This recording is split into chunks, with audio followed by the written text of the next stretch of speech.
L-ewwel darba li l-Partit Nazzjonalista wieħed mol ġdid fiċ-Ċirkewwa kien fil-programm elettorali għall-elezzjoni ġenerali tal-1996. Minn hemm il-quddiem dan il-proġett baqa' jiġi mwiegħed f'kull programm elettorali tal-Partit Nazzjonalista. Ingħataw mill-inqas 5 dati ta' meta dan il-proġett suppost kellu jkun lest. 2 kienu ngħataw minn Censu Galja meta huwa kien Ministru responsabbli minn dan il-proġett. Skont Censu Galja, il-proġett tal-Malta ċirkewwa l-ewwel kellu jkun lest f'nofs l-2003 imbagħad fl-2004. Meta ddew dawn id-dati u l-proġett baqa' ma tlestix kien imiss lill-Prim Ministru Lorenz Gonzi li jħabbar data ġdida, dik ta' tlestija tiegħu fl-2006. L-2006 ddiet ukoll u meta daħal responsabilità ta' dan il-proġett il-Ministru Austin Gatt min-naħa tiegħu reġa' ħabbar data ġdida l-2011.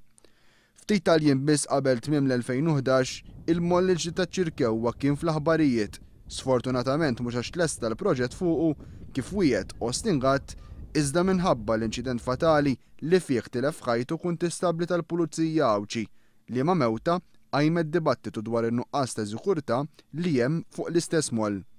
U propju din il-ġimgħa dan il-proġett kien it-tema ta' mistoqsija parlamentari mid-deputat Laburista Charles Buħaġar li talab lill Prim Ministru Lorenz Gonzi jgħid kemm nefqu flus f'konsulenzi fuqu s'issa.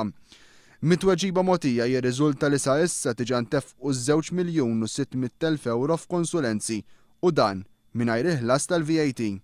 Fl-2010 l-Ministru Austin Gatt kien qal li n-nefqa sa dik is-sena fuq il-moll il-ġdid taċ-Ċirkewwa kienet tlaħħaq 18,600,000 lira u skont l-istimi li kellu l-Gvern, ix-xogħol li kien baqa' kellu jiġi jiswa 12 miljun euro oħra.